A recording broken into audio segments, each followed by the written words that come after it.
Aujourd'hui, c'est dans l'Aude que nous allons nous rendre, à Rennes-le-Château. Rennes-le-Château, un adorable petit village sur son éminence, où, à la fin du siècle dernier, débarque un brave abbé, l'abbé Béranger Saunière.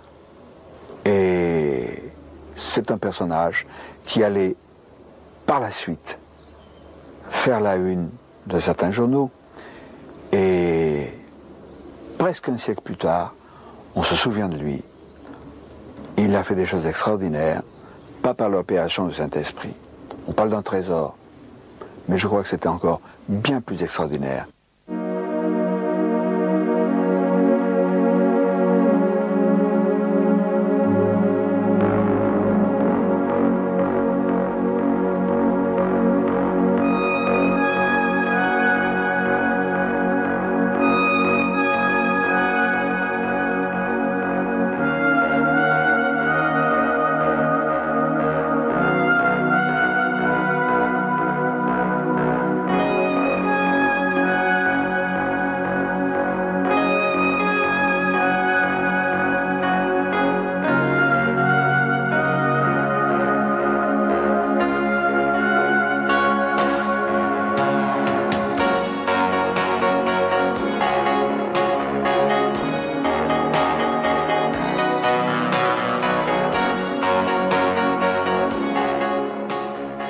Nous sommes à Quillan dans l'Aude, chez Tatiana Kletzky-Prader, qui est un écrivain qui a écrit de nombreux ouvrages, nous allons les montrer, qui a même écrit un guide de l'écrivain, qui fait autorité.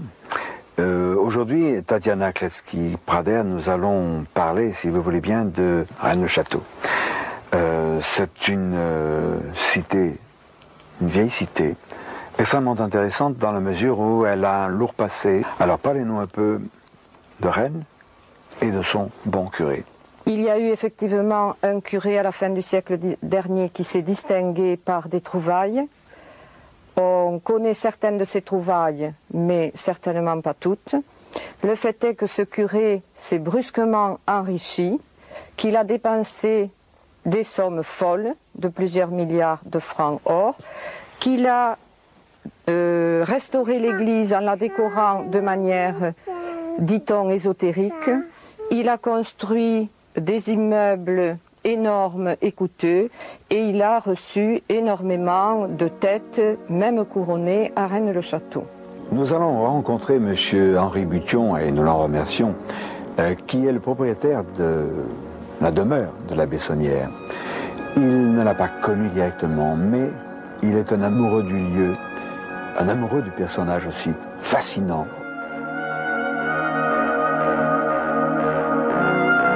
Ce site sur lequel nous sommes, avant l'abbé Saunière, c'était la campagne. Il n'y avait rien, oui. Sinon les habitations du village. Tout cela ne s'est pas fait gratuitement. Non. Hein, pouvez-vous un peu me décrire le site avant? Oui, je connais la description du site par les habitants de Rennes-le-Château, qui sont parfaitement dignes de foi et très bien renseignés de siècle en siècle. D'abord, ce parc où nous sommes s'appelait sur le cadastre le Rocher, et ça n'était qu'un rocher sans terre et sans vie, balayé par le vent dominant. Le parc à voitures actuel n'était qu'une carrière de pierre. Quant au jardin du bassin, c'était un jardin en pente, qui suivait le profil du terrain. L'abbé a fait transporter environ 6000 mètres cubes de terre, avec des chariots à bœufs depuis 4 à 5 km de distance. Cela représente environ 8000 voyages.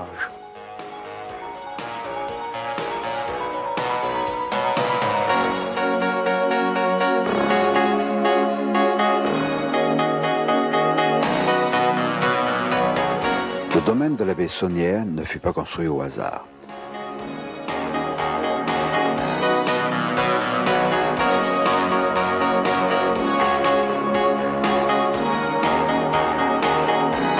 Beaucoup de détails montrent à l'évidence le soin apporté par l'abbé à ses constructions, au sens parfois caché.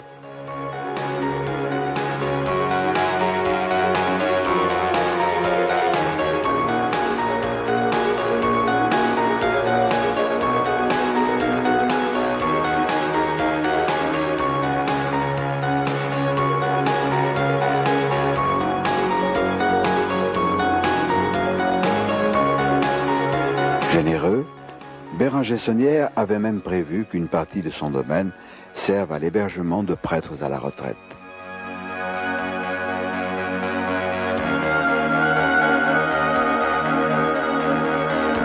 Mais la plus célèbre et la plus énigmatique de ces réalisations est sans nul doute le démon Asmodée qui soutient le bénitier dans l'église.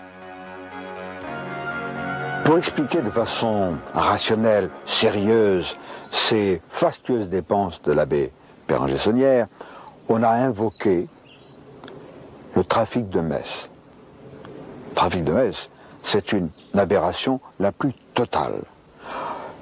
Un auteur a même fourni la photocopie des comptes de l'abbé Saunière, des messes en question. Mais là aussi, c'était truqué, parce que l'abbé Saunière, ou soi-disant tel, confondait les rentrées de fonds avec les dépenses. C'était tellement grossier que c'est une falsification.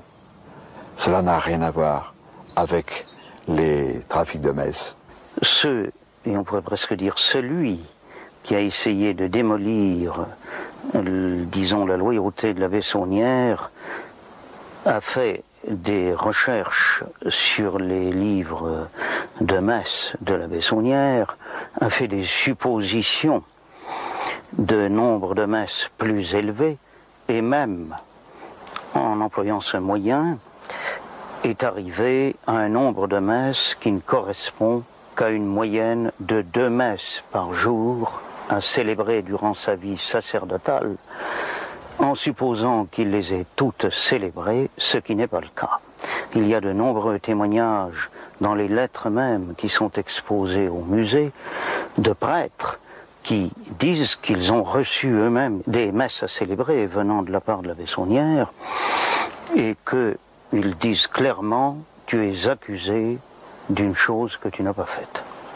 De toute manière, je ne connais pas le tarif des messes, mais je pense qu'il aurait fallu des milliers de messes par jour ou au moins par semaine. Absolument, on retrouve, les détracteurs arrivent à un maximum de 14 000 messes en faisant des suppositions, et cela ne ferait au maximum qu'environ 12 000 francs. Or, on sait très bien que l'abbé Saunière reconnaît lui-même dans ses dépenses des nombres beaucoup plus élevés et qui sont bien inférieurs à la réalité. Pour avoir confirmation, nous nous sommes rendus à Liège, en Belgique, pour rencontrer Gérard de Sède, qui a beaucoup écrit sur cet étrange mystère de Rennes-le-Château. Qui n'a pas entendu parler de Gérard de Sède, qui a publié un ouvrage dont on a beaucoup entendu, les éloges Rennes-le-Château chez Lafon, il y a 4 ans. Gérard de Sède, le prochain bouquin, qu'est-ce que vous nous concoctez? Bien, je vais probablement, sans trop changer de perspective, je vais probablement faire un bouquin pour Lafon sur le thème, si vous voulez, occultisme et politique depuis les pythagoriciens jusqu'à nos jours, c'est-à-dire recenser le nombre d'événements historiques auxquels les occultistes ont été mêlés. Et il y en a beaucoup plus qu'on ne pense dans l'histoire, depuis l'opération Jeanne d'Arc, en passant par la secte des Hachichim, des assassins. Alors, l'abbé Saunière, il y a les tenants du trafic de messes, moi ça me paraît tiré par les cheveux et prêt à faire hurler de rire. Il a certainement découvert un trésor. Il n'a pas gagné à la loterie nationale qui n'existait pas à l'époque. Alors oui, l'abbé Saunière, n'est-ce pas, c'est quelqu'un qui arrive à Rennes-le-Château comme curé, si je ne me trompe pas, en 1885. Il est extrêmement pauvre. Il est extrêmement pauvre car il a un traitement. À cette époque-là, il n'y a pas la séparation de l'Église et de l'État.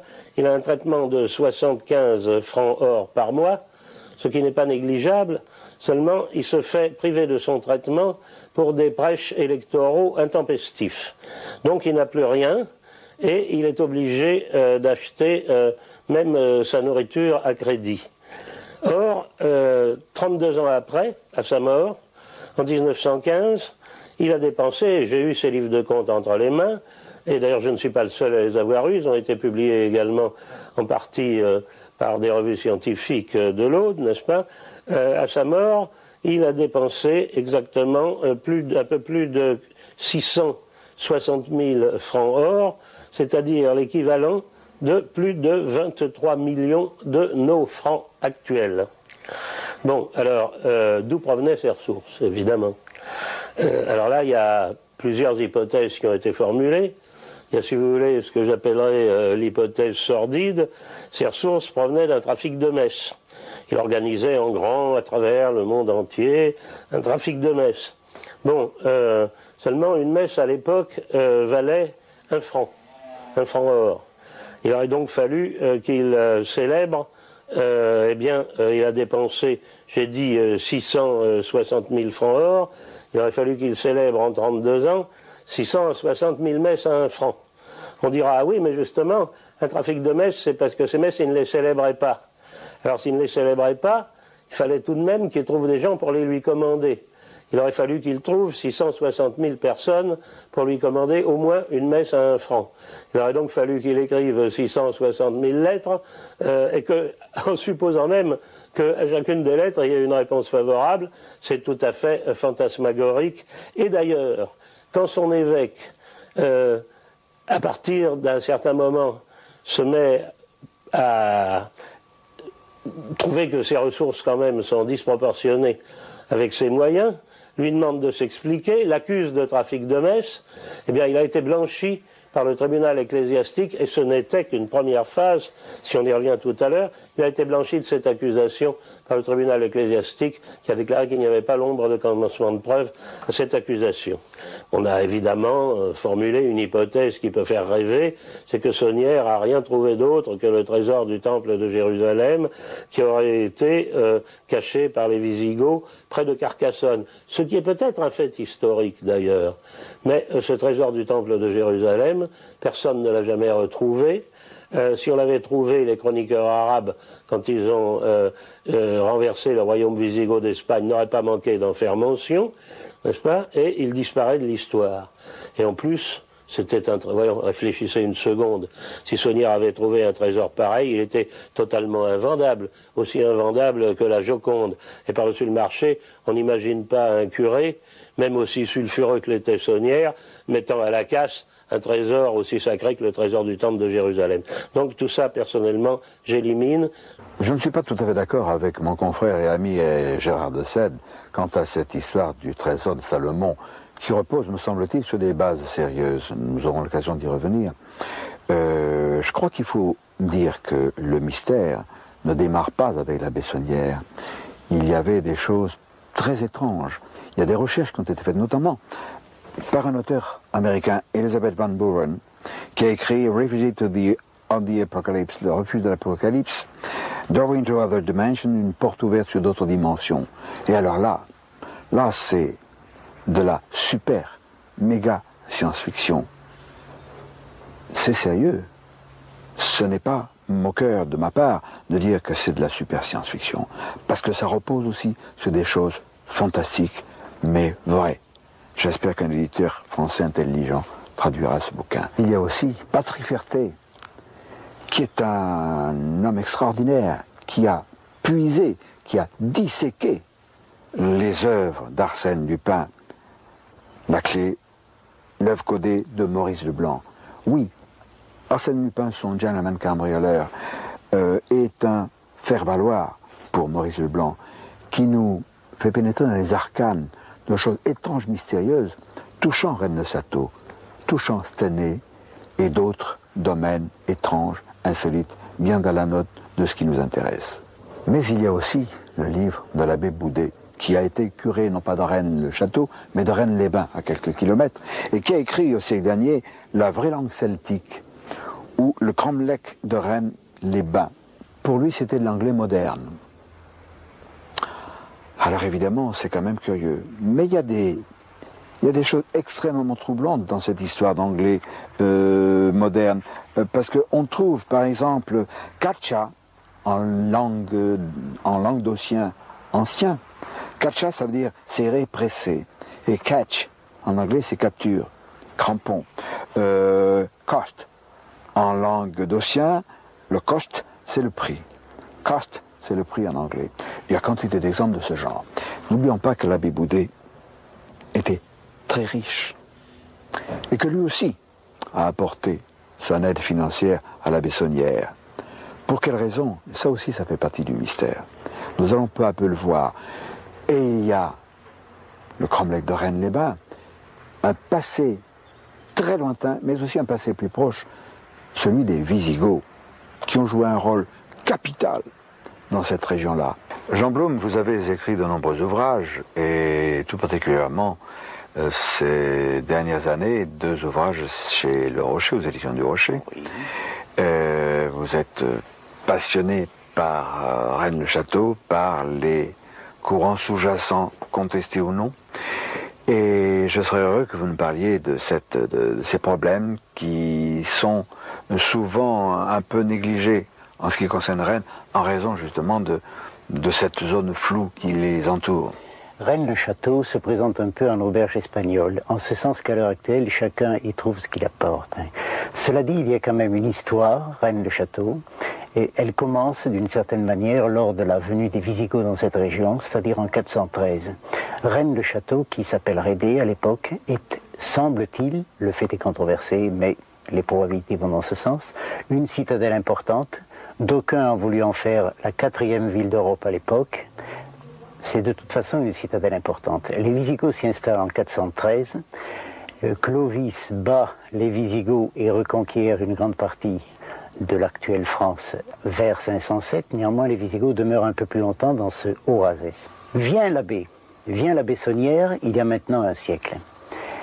La Bessonnière, semble-t-il, est mise en possession de documents. Bien sûr, il découvre des richesses. Ces richesses peuvent être visigothiques. On a parlé de l'or du temple de Salomon et des trésors sacrés du temple de Salomon, l'arche d'alliance, la menorah. Ces trésors peuvent être également avoir été amenés là par Blanche de Castille, qui, semble-t-il, y aurait fait un passage lors de la révolte des pastoraux. Ces trésors peuvent être éventuellement des trésors des Templiers, mais il y a dans toute cette histoire-là une connotation, avec ou sans guillemets, religieuse. Alors, les thèses actuelles sur Rennes, le trésor des Templiers, le trésor des Visigoths, c'est-à-dire les trésors sacrés du temple de Salomon, je n'en sais rien. C'est possible, pourquoi pas? Me semble-t-il, il faut les dissocier un peu de la question de l'enrichissement proprement dit de la Bessonnière. Et quant à l'enrichissement proprement dit de la Bessonnière, il me semble que la thèse la plus probable, celle en tout cas que d'aucuns tendent à écarter le plus possible, c'est celle du trafic d'influence sur celui qui à l'époque avait le plus à en craindre, en l'occurrence l'empereur d'Autriche. La Bessonnière aurait monnayé certains documents des Visigoths qui voyaient en Jésus-Christ un prophète et non le Fils de Dieu. Une telle affirmation hérétique était à l'époque lourde de conséquences pour l'empereur d'Autriche. À ce moment-là, l'empereur François-Joseph était le chef du Saint-Empire. Et tout le Saint-Empire reposait sur la légitimité, l'authenticité du christianisme traditionnel tel que nous le connaissons. En fait, tout document produit abusivement, à l'époque actuelle on le fait, il y a un siècle c'était beaucoup plus difficile, tout document produit à ce moment-là qui mettait en cause les fondements même de la religion, mettait en cause les fondements du Saint-Empire à un moment où l'empereur, vieillissant et peut-être un peu mégalomane, rêvait de reconstituer un Saint-Empire à l'échelon au moins européen et peut-être planétaire. Mais les documents dont la Bessonnière faisait commerce n'étaient peut-être pas uniquement religieux. Ils concernaient également la généalogie de la dynastie des Habsbourg et des Mérovingiens. Il y aurait, vous en avez fait référence, peut-être des documents officiels, et pourquoi pas généalogiques. Je pense que les ressources de Sonnière provenaient de la négociation des documents. C'est-à-dire, on négocie des documents pour 2 raisons. Ou bien on négocie leur vente en vue de leur divulgation, ou bien au contraire, on négocie leur tenue sous le boisseau pour qu'ils soient occultés. Étant donné qu'on peut, d'une part, toucher de l'argent de ceux qui ont intérêt à la divulgation et toucher de l'autre main de l'argent de la part de ceux qui ont intérêt à les tenir sous le boisseau, il y a là pas mal de ressources. Pourquoi? Parce que ces documents pouvaient intéresser. C'était des documents qui pouvaient, vrai ou faux, je dis bien vrai ou faux, c'était des documents qui pouvaient présenter un intérêt généalogique et qui pouvaient par conséquent intéresser un certain nombre de dynasties européennes. Ce que nous constatons d'insolite, c'est que parmi les visiteurs que reçoit Saunière dans son église de Rennes-le-Château, un trou perdu, comme vous avez pu le voir, il y a l'archiduc de Habsbourg.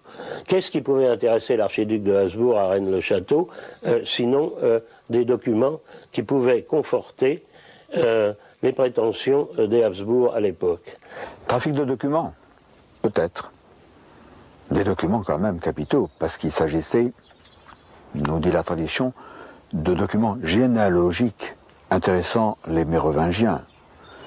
Ces Mérovingiens qui ont fait des choses assez extraordinaires dans la région du Razès, mais qui aussi, selon l'ouvrage de Gérard de Sède, La race fabuleuse, puiserait ses racines dans un très lointain passé, et même au-delà de la Terre, puisqu'il s'agirait d'une espèce extraterrestre qui aurait donné naissance à la généalogie, à la lignée des Mérovingiens. Oui, mais attention, la race fabuleuse, il y a fabuleuse dedans. Bon.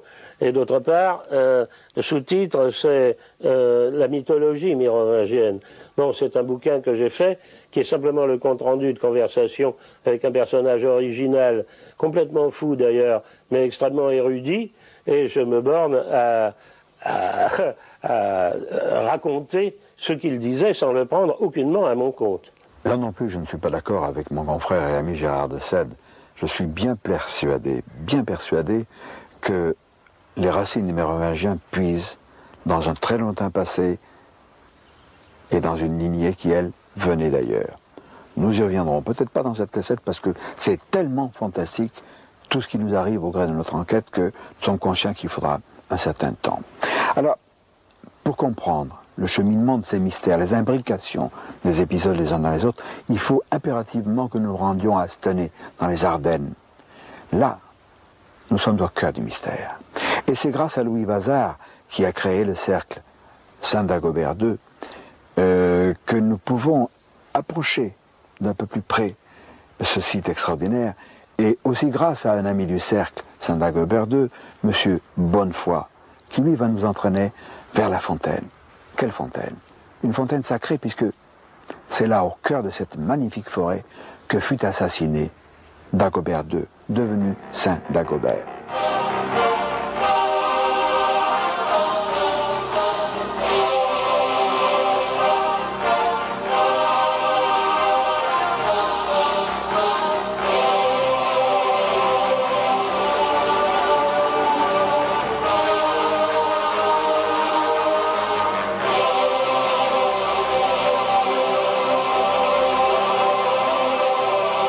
Ce haut lieu, dites-nous pourquoi il est très important.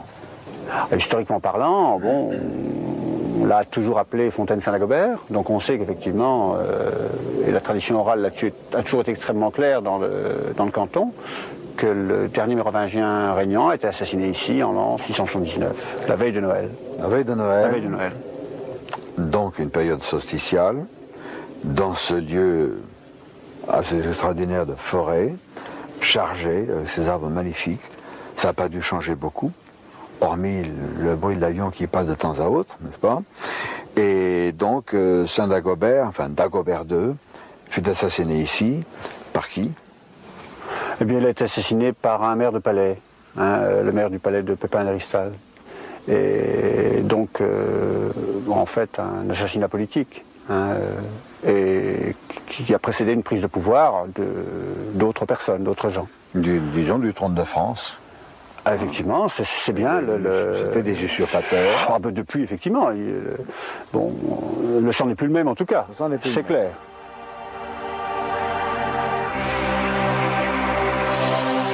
Toujours dans la région de Stenay, à l'église Lyon de Vendun, M. Bonnefoy nous entraîne et nous découvrons un vitrail.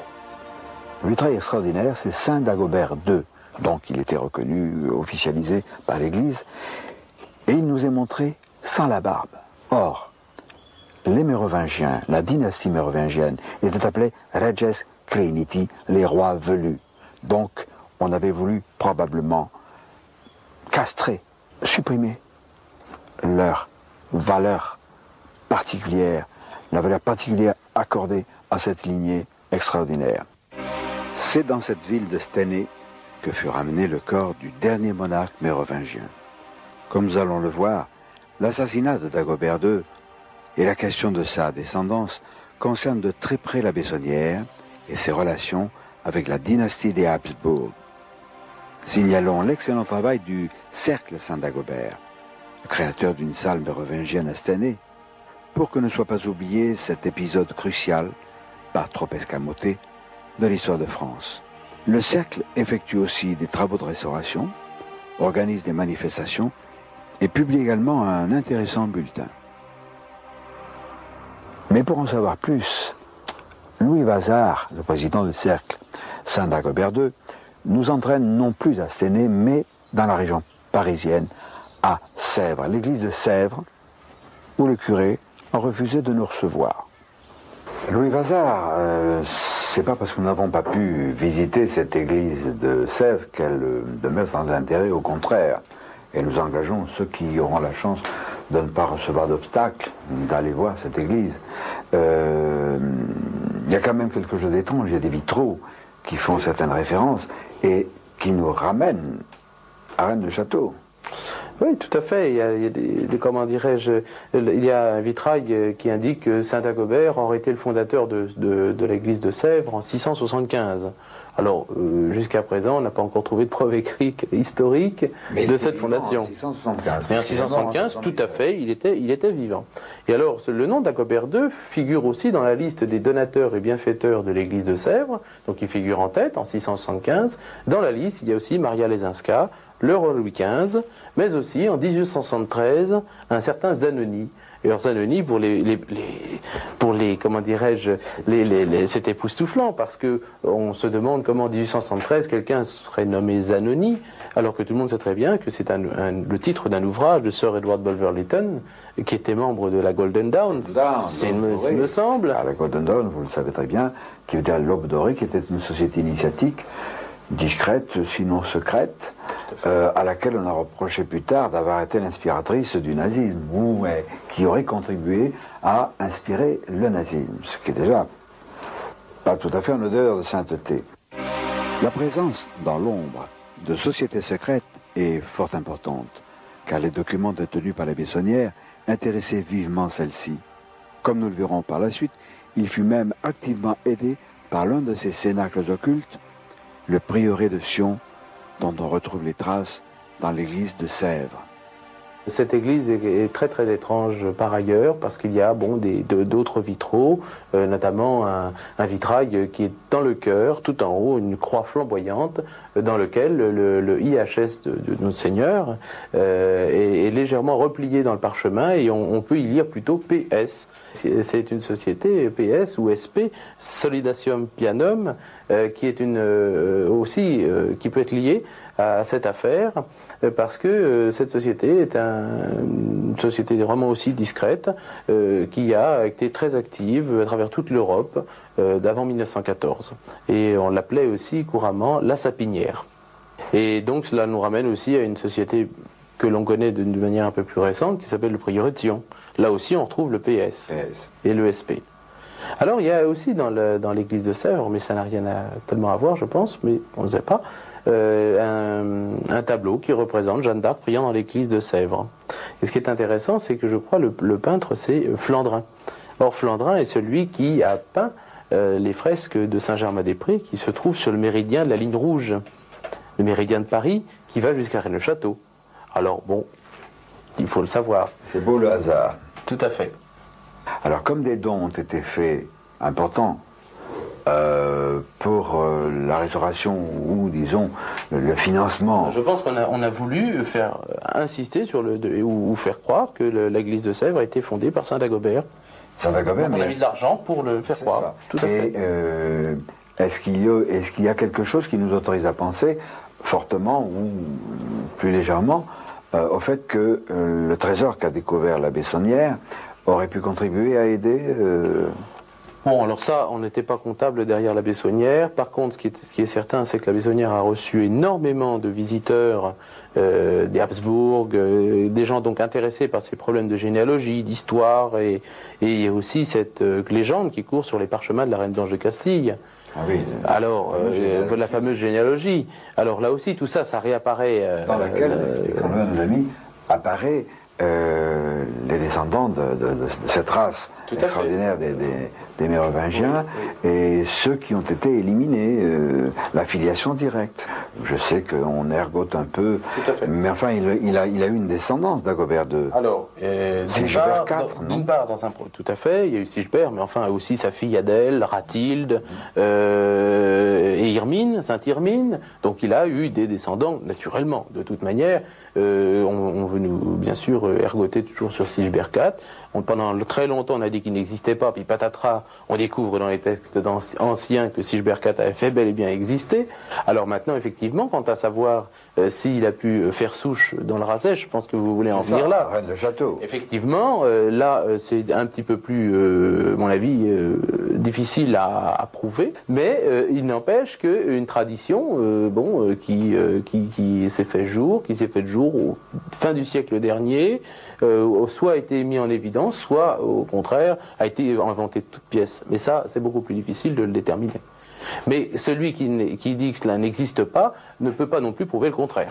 Cela étant, je dois dire qu'il y a beaucoup de familles mérovingiennes, d'origine mérovingienne. Je ne citerai que celle de la famille de Habsbourg, qui descendent de Sigebert III, donc du père de Dagobert. Je crois vraiment que Sigebert IV s'est réfugié dans le Razès. On l'y a conduit. Il y a cette dalle des chevaliers, ainsi appelée parce qu'on voit un enfant transporté sur le cheval par des chevaliers. On l'a protégé, on l'a sauvé, Sigebert IV. Sans cela, ces rois dont on nous disait dans l'histoire de France qu'ils étaient des rois feignants, ce n'étaient pas des rois feignants, c'étaient des rois faits, néants. Si le verbe néantiser existait, il définirait bien. Parce que les usurpateurs des trônes de France ont voulu les anéantir. Alors, il y a quand même, vous le voyez au gré de notre enquête, des mystères qui s'épaississent, qui se multiplient. Il y a ce fameux pilier visigothique ou carolingien, selon les appellations des chercheurs, et dont Henri Bution, maintenant, va nous parler. Lorsque la Bessonnière eut fait la découverte du sépulcre de Sigebert IV, sur décryptage du grand maître de l'ordre de Notre-Dame du Mont-Sion, qui était devenu Claude Debussy à la succession de Victor Hugo, lequel Claude Debussy, et cela je ne le sais que depuis 2 ans, est venu plusieurs fois à Rennes-le-Château voir la Bessonnière, eh bien, il est hors de doute que c'est Claude Debussy qui a positionné le sépulcre de Sigebert IV dans l'église. Ce qui explique l'hommage rendu par la Bessonnière tant à l'intérieur de l'église qu'à l'extérieur, et notamment en prenant le pilier carolingien qui supportait l'autel, qu'il met dehors dessous la statue de la Sainte Vierge et à la base duquel il fait graver Mi-Sion 1891, Debussy est un grand maître de l'ordre de Sion. Or, ce qui est évident dans l'église, c'est qu'il y a tout de même 70 fois reproduit le sceau de l'ordre de Notre-Dame du Mont-Sion. Il y a le sceau MS. Or, on sait très bien qu'en matière de glyphes de saint, ça ne peut pas être Sainte-Madeleine. Il n'y a jamais le S du mot saint dans un glyphe. Le glyphe de la Vierge Marie est MA, celui du Christ, le qui et Rho, les 2 premières lettres du mot Christos. Et là, il est hors de doute que c'est bien MS. Or, pour reproduire 70 fois le mot, le sigle de Sion, de l'ordre de Notre-Dame du Mont-Sion, c'est bien qu'il y a là un hommage rendu à cet ordre. Et il est absolument hors de doute, d'après tous les renseignements que j'ai recueillis depuis 27 ans, que le grand maître de l'ordre de Sion est venu ici plusieurs fois voir la Bessonnière. En l'occurrence, c'était Claude Debussy. Et c'est un fait que dans la succession des grands maîtres de l'ordre de Sion, Claude Debussy a été le 1er juin 1885 élu à la succession de Victor Hugo, lequel, dans la légende des siècles, avait écrit un poème intitulé « Un seul homme sait où est caché le trésor », poème que l'abbé Saunière reproduit dans ses constructions, dans la décoration de son église. Ainsi, je le citerai rapidement, les derniers vers sont les suivants. La grande tour surveille au sommet du ciel bleu le nord, le sud, l'est et l'ouest. C'est exactement l'orientation de la tour Magdala. Ainsi, téléguidé par une société secrète, l'abbé Saunière découvrit la sépulture du fils de Dagobert II, dernier mérovingien régnant, issu d'une lignée d'origine extraterrestre. Et afin de souligner l'importance exceptionnelle de cet événement, il grave à nouveau 1891 sur l'un des piliers de l'église et nous prévient, en latin, à l'entrée de celle-ci. Terribile locus iste. Ce lieu est terrible. Le mystère s'épaissit, mais nous pourrions aller plus loin en rencontrant à Paris Jean-Michel Thibault, qui est un confrère écrivain, qui a fait des recherches sur le prieuré de Sion et qui nous fait par ailleurs des révélations inquiétantes.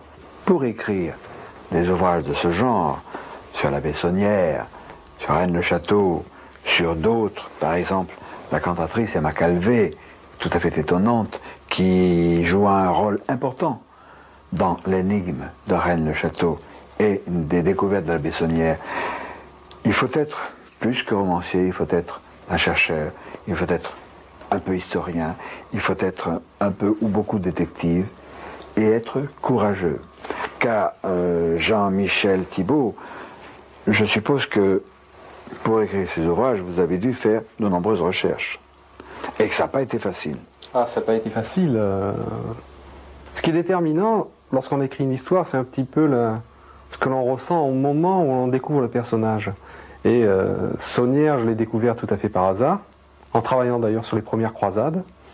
J'ai découvert quelques petits fascicules, quelques petits opuscules qui parlaient des croisades, mais d'une façon indirecte, des opuscules qui avaient des titres évocateurs comme le serpent rouge, la mystérieuse dame blanche. Alors ça, évidemment, lorsqu'on a de l'imagination et une âme un petit peu de Tintin, on a tout de suite envie de savoir ce qui se cache derrière ces manuscrits. Et derrière, qu'est-ce qu'il y a ? Il y a Rennes-le-Château, l'énigme de Rennes-le-Château et l'énigme de l'abbé Saunière. L'abbé Saunière, immédiatement, moi j'en tombe amoureux parce que c'est un personnage d'une part qui me ressemble, et puis ça a été un aventurier avant l'être. Même s'il n'a pas trop bougé de la région de Rennes-le-Château, ça a été vraiment un aventurier au sens plein du terme.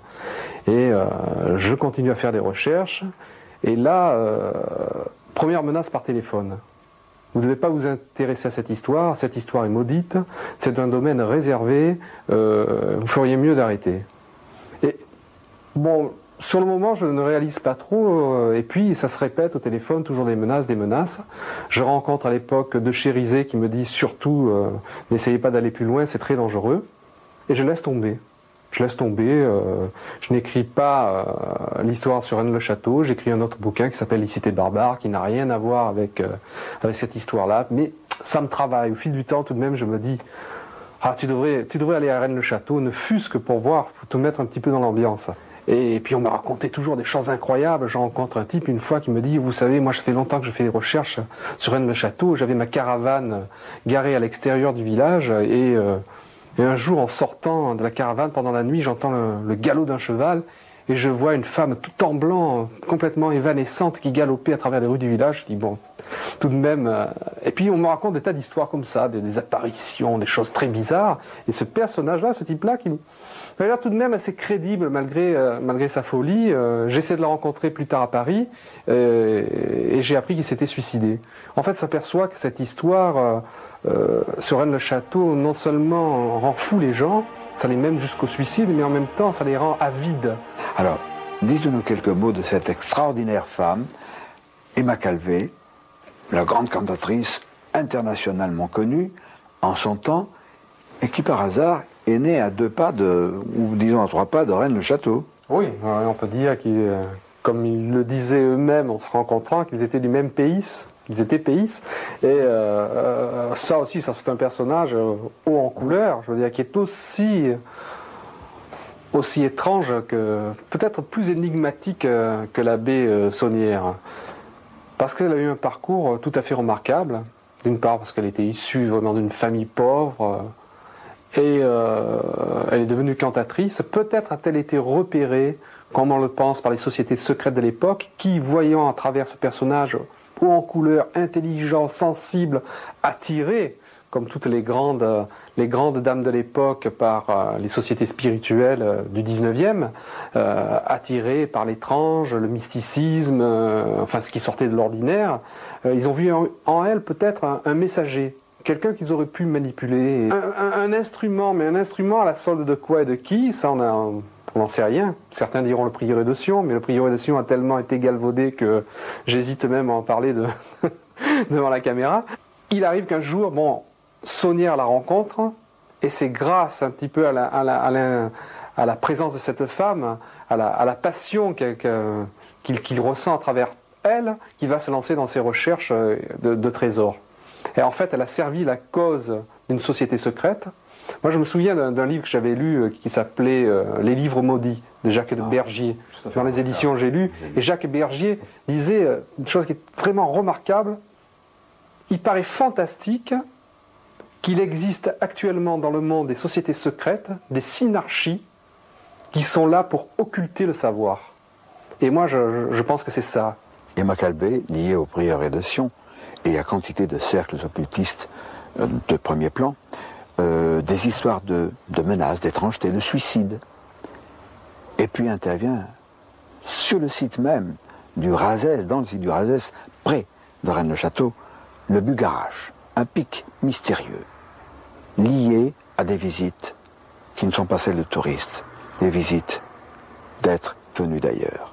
Oui, c'est certain que dans les phénomènes ovnis, vous êtes sûrement mieux renseigné que moi sur ce sujet, mais on a remarqué qu'il commençait toujours au-dessus de sites templiers ou de sites mystérieux.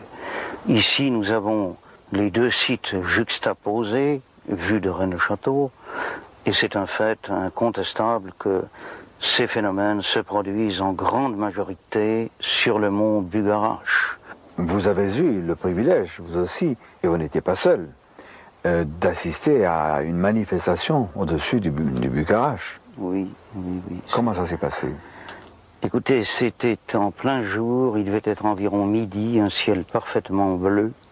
Il n'y avait aucun nuage dans le ciel, et s'est formé dans le ciel un nuage lenticulaire qui a grossi en expansion. De là s'est dégagé un autre nuage beaucoup plus petit qui s'est élevé dans le ciel et qui en a engendré un beaucoup plus gros au-dessus. Et il y a eu une navette faite par ce petit nuage. Entre les deux nuages, cela a duré environ 3/4 d'heure. Et puis ensuite, les nuages se sont tous confondus et ont complètement disparu. Rennes-le-Château, c'est comme une coquille vide où il s'est passé beaucoup de choses, mais il n'y a plus rien à l'intérieur. Il faut chercher ailleurs, savoir pourquoi l'abbé Saunière se déplaçait, pourquoi il faisait des recherches autour de Rennes-le-Château, assez loin d'ailleurs, parce que d'après ce qu'on en a pu estimer, il allait au moins à 5, 6, voire 10 km de l'église pour faire ses recherches. Où allait-il? Alors certains ont cherché en direction du Bugarache, qui est une montagne, et là ça devient passionnant, parce qu'on s'aperçoit que cette montagne, c'est un couloir qui est interdit. Ça, je ne sais pas si ça n'a jamais été dit, je pense. C'est un couloir qui est interdit au vol aérien. C'est un couloir qui est interdit pour la bonne raison que lorsqu'on passe au-dessus de la montagne, tous les appareils électroniques, les compas magnétiques sont déréglés. C'est une montagne qui est plus ou moins sur la surveillance d'un régiment de parachutistes, tout à fait officiellement, et de la gendarmerie. C'est un lieu qui est hautement convoité, ainsi que des lieux voisins par des je dirais par les Allemands en général, par les Allemands qui s'y intéressent depuis très très longtemps. Il y a aussi sous le couvert du ministère de la Culture des gens qui tout officiellement cherchent et fouillent dans le coin. Et là, il y a un budget qui est assez conséquent pour ces fouilles. Lorsqu'on les interroge, ils nous disent qu'ils sont à la recherche d'un ancien manuscrit qui expliquerait l'histoire de l'humanité. Alors ça fait beaucoup de choses, quoi. Les militaires, la gendarmerie, des groupes allemands vraisemblablement mandatés par des banques allemandes, l'État français, sans compter tous les autres, tous les privés qui sont... Alors on se dit, qu'est-ce qu'il peut y avoir là-dessus? Heureusement que j'ai pas mal d'amis encore, soit au ministère de l'Intérieur ou au ministère des Armées, et j'apprends qu'il existe un dossier classé, confidentiel, sous le titre mérovingien. Et là on trouve tout un tas de personnages historiques depuis le XVIIe siècle, jusqu'à nos jours, avec des conservateurs de musées actuels, avec Emma Calvé, dans le listing qui est sous le sigle mérovingien.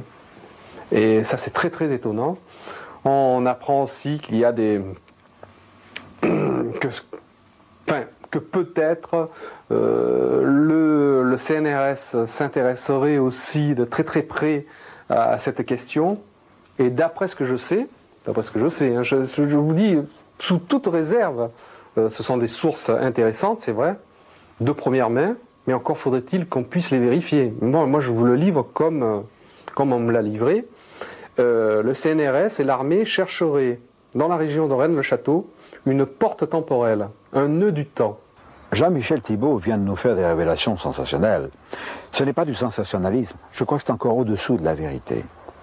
Je pense qu'il faut savoir que dans cette région, il y a eu des constatations, il y a eu des recherches, et j'en reviens à Elizabeth Van Buren et à son extraordinaire ouvrage, non encore traduit en français. Il est bien mentionné porte sur d'autres dimensions. On fait référence à d'autres dimensions.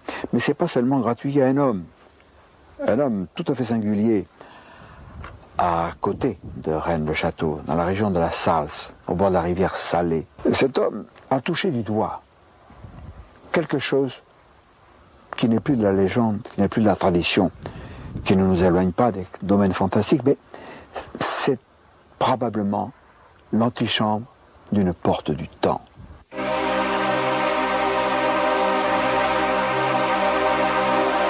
Gendreny, nous sommes dans les collines qui dominent la vallée de la Salse, et dans mon roman de science-fiction des Chevaliers de Lumière numéro 10, Le piège du Val-Maudit, je situe une action ici. Oui. Grâce à toi, tu nous avais informé de la nature de ces orifices bizarres. Les archéologues officiels ne sont pas du tout d'accord. Certains disent que ce sont des tombeaux, d'autres que ce sont des fours, mais aucun n'est d'accord. Ce qu'il y a de sûr, c'est que j'ai fait analyser les vers entre guillemets, par les laboratoires de l'armée, et ils ont été donnés pour plus de 4000 ans déjà. Or, il y a aux archives de Toulouse un livre qui a été écrit par un jésuite en 1920 qui parle de la vallée de la Salse et dans lequel il dit, il n'y avait qu'un jésuite à l'époque pour dire une chose pareille, que dans la vallée de la Salse, il y avait des fours à céramique qui dataient de 6500 ans avant Jésus-Christ. Je crois que tu as enregistré quelque chose d'extrêmement bizarre ici. Oui, que j'ai enregistré à plusieurs endroits d'ailleurs, dans le salon de la maison, et ici, où l'on entend exactement comme si l'on était dans une imprimerie avec des rotatives. Un bruit mécanique, oui. Un bruit mécanique, oui, un bruit de moteur, carrément.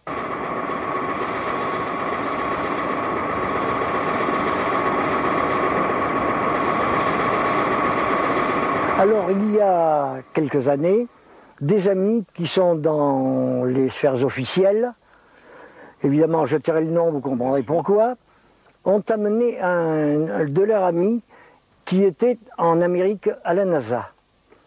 Ils sont venus avec un appareil de détection souterrain. Magnétomètre.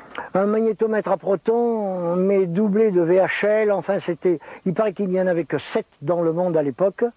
Et il s'est avéré qu'une fois la cassette passée à l'ordinateur et à l'imprimante, nous avons eu la radiographie du sous-sol. Il se trouve qu'à 25 mètres de profondeur, il y a une coupole métallique, entre guillemets, qui fait 30 mètres de long sur 15 mètres de large, d'une forme ellipsoïde avec 1 mètre d'épaisseur et 3 mètres de flèche. Alors naturellement, ce n'est pas une construction humaine. Et ce serait quoi, selon... C'est une des constructions de la base spatiale qui se trouve ici en dessous. Une base souterraine extraterrestre. Une base souterraine extraterrestre qui s'étale sur des kilomètres. Et est-ce que c'est en corrélation avec Bucarache? Oui, oui. Seulement, je ne sais pas qui se tient à Bucarache au point de vue extraterrestre. Ceux d'ici, je le sais. Ça, ce sont des gars qui viennent d'Orion. Mais quel est leur aspect? C'est un aspect humain. L'apparence humaine. Ce sont exactement ceux de la Bible. Ah, ce sont ceux de la Bible. Ceux qu'on appelle voilà. les Elohim. Ce qu'on appelle les Elohim, bon. oui. C'est ceux-là qui sont ici. Elohim, le mot est lâché. Quelques explications sommaires. Les Elohim sont des personnages venus d'ailleurs qu'on a appelés tantôt les dieux, tantôt les messagers. On en a fait aussi des anges dans notre vieille tradition biblique. Ce sont des êtres comme vous et moi, pas plus déifiés, mais aux yeux de ces braves gens de nos très très lointains ancêtres, c'était des dieux, ils venaient d'ailleurs avec des machines volantes, des gloires. Car gloire, ça veut dire une très vive lumière qui venait du ciel. Alors, le Christ est né à Bethléem. C'est pas par hasard. Et contrairement à certaines traductions, Bethléem, ça ne veut pas dire la maison du pain. Beth, c'est la maison. Léem, c'est une dérive sémantique de Elohim, la maison des dieux, et non pas de Dieu. Entendons-nous bien. Le problème des Elohim, je suis l'un des premiers, je pense, en Europe à avoir abordé ce domaine particulier dans les soucoupes volantes, bien dans notre monde, qui vient d'être réédité. Certains l'ont lu en 1954 et par la suite aussi ce bouquin qui fait référence aux Elohim, et d'aucuns s'en sont inspirés pour fonder des sectes archi-bidons qui frisent ou dépassent même l'escroquerie, qui mêlent les partouzes à l'enseignement un peu particulier de certains gourous. Rien à voir avec tout ça. Ne nous trompons pas. Les sectes méprisables ne sont pas nos propos, ne sont pas nos préoccupations. Mais je crois qu'il faudrait quand même parler d'un voisin de Gendrini, Eliab le Berger, qui est un peintre, et qui lui aussi témoigne. En février, c'était en février, oui, c'est ça. En février de cette année. L'année passée. 1991. Et c'était près de chez Gendrini également. Oui, oui, c'est ça. C'était à 1h du matin, moi qui sors jamais à 1h du matin, et en février, il fait pas chaud. Et ma tête a vraiment été poussée à regarder dans le fond de la vallée. Puis je vois des lumières bizarres. C'est bizarre. Je me suis dit, bon ben. Puis, je me suis dit, bof, c'est le coucher du soleil. Vous savez, à 1h du matin, on n'est pas bien réveillé. Alors, je me suis dit, mais enfin, à 1h du matin, il n'y a pas de coucher de soleil. Je me suis dit, oh, ben je sais ce que c'est. Et je fonce chez moi chercher un petit pull et je vais m'asseoir et je vais regarder. Je vois des formes curieuses comme une banane et puis des traits un peu dans tous les sens. Quelle était la couleur? Orangé. Orangé. C'est orangé. Puis je me suis assis, puis j'ai regardé. Et tout d'un coup, ça s'est stabilisé à un énorme cigare. On peut dire que c'était un peu grand comme la lune. C'était au fond de la vallée. C'est un grand cigare orangé. Et puis bon, ce qui est curieux, c'est qu'il ne bougeait pas. Absolument pas. Et après quelques instants, c'est très curieux comme il est parti. Il n'est pas parti en faisant des mouvements, mais comme si, c'est comme des points. Comme s'il devenait de plus en plus petit, comme s'il se dématérialisait. En fait, c'est très curieux et il a fini vers Rennes-le-Château.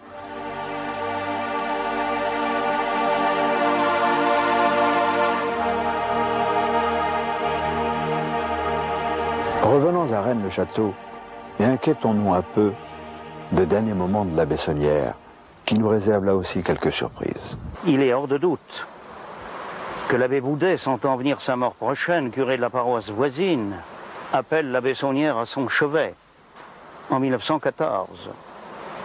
Et il va livrer à l'abbé Saunière les secrets de ses découvertes dans le site de Rennes-les-Bains. À partir de la mort de l'abbé Boudet, les habitants des paroisses de Rennes-le-Château, Rennes-les-Bains vont rencontrer plusieurs fois l'abbé Saunière dans les sites, les territoires de la paroisse de Rennes-les-Bains. Il demandera chaque fois à ceux qui l'auront vu de ne pas répéter qu'on l'a vu à tel ou tel endroit. Et ce qui explique, et ce qui, à mon grand étonnement, que jusqu'à la fin de sa vie, il ait pu continuer à dire à ses paroissiens, « Pauvres gens, vous marchez sur l'or et vous vous crevez au travail. » Et il parlera aussi de la puissance enfouie. Mais il n'aura pas le temps d'utiliser ces renseignements. Il sera emporté par la tuberculose le 22 janvier 1917.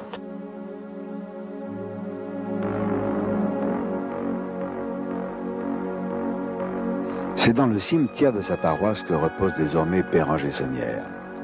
À ses côtés fut enterrée Marie Denarnaud, sa fidèle servante et compagne. Et honni soit qui mal y pense.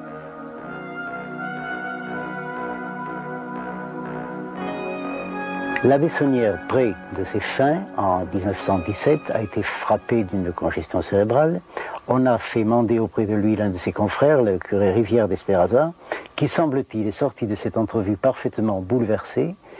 Il a été profondément dépressif pendant la petite année qui lui restait à vivre.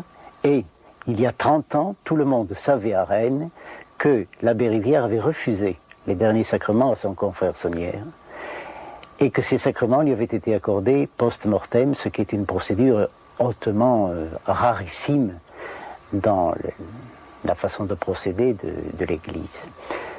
Que faut-il pour se faire refuser les sacrements au seuil de la mort? Hitler les aurait obtenus. Il s'agit, pour obtenir les sacrements, de manifester ne serait-ce qu'une contrition imparfaite, la peur de l'enfer. Par contre, quiconque proclamera une hérésie et tiendra bon n'aura pas les sacrements. Saunière avait-il eu connaissance de documents en lesquels il aurait cru, émanant des Visigoths, plus probablement des Templiers ou tous autres? Ça paraît une thèse défendable. L'abbé Saunière a donc eu accès à des secrets. On nous a parlé de documents généalogiques touchant aux Mérovingiens. Supposons, on peut imaginer aussi, supposons que l'un de ces documents ait apporté la preuve de l'origine extraterrestre des descendants, des ancêtres des Mérovingiens. Supposons qu'au gré de sa quête, en fouillant, en creusant, en accédant à des cavernes, l'abbé Saunière ait eu une autre preuve attestant de cette vérité. Supposons qu'il ait vu, je ne veux pas revenir aux gris, aux ibis, qui font l'objet de certains de mes romans vérités, mais supposons qu'il ait eu la preuve que Asmodée, qui soutient le bénitier de l'Église, faisait partie de cette lignée d'êtres venus d'ailleurs, qui s'intègre à l'histoire. Il a dû être terrifié, et in articulo mortis, à l'article de la mort, il a pu le confier, et son confesseur était terrorisé, et lui a refusé l'absolution, pour, réfléchissant après, la lui accorder post-mortem. Du roman, eh bien je crois que les agents du Shin Bet, le Shin Bet, ce sont les services secrets israéliens, l'un des meilleurs du monde. Je ne crois pas que ces agents soient des rêveurs, ce soient des gens qui planent. Non. Eh bien les agents du Shin Bet sont venus, sous couvert de recherches pétrolières, géophysiques, explorer la région de Rennes-le-Château. Et il semble bien qu'ils aient recherché la menorah.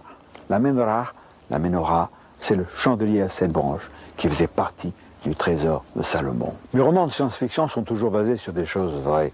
Les filles du serpent, en réalité chez Vaugirard, et le 10e Chevalier Lumière qui s'appelle Le piège du Val-Maudit, concerne Rennes-le-Château, Stenay, etc. Toujours sur cette chose authentique et mystérieuse qui est le thème de cette cassette. Mais, bien évidemment, il y a bien d'autres auteurs qui ont abordé ce domaine extraordinaire.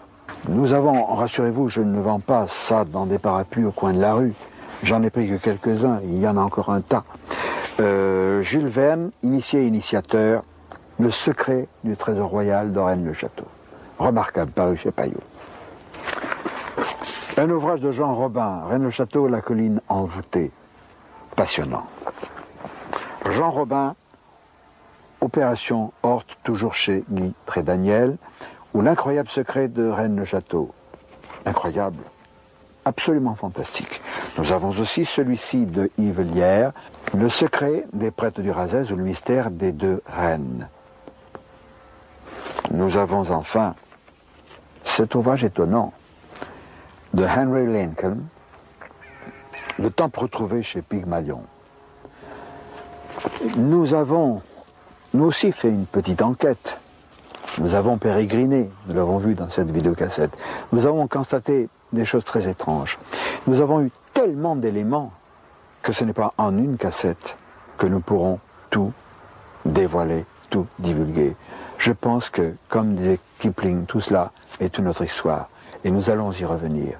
Et à ce moment-là, ce qui vous a paru extraordinaire dans cette vidéocassette vous paraîtra assez fade comparé à ce qui vous attend dans la suivante.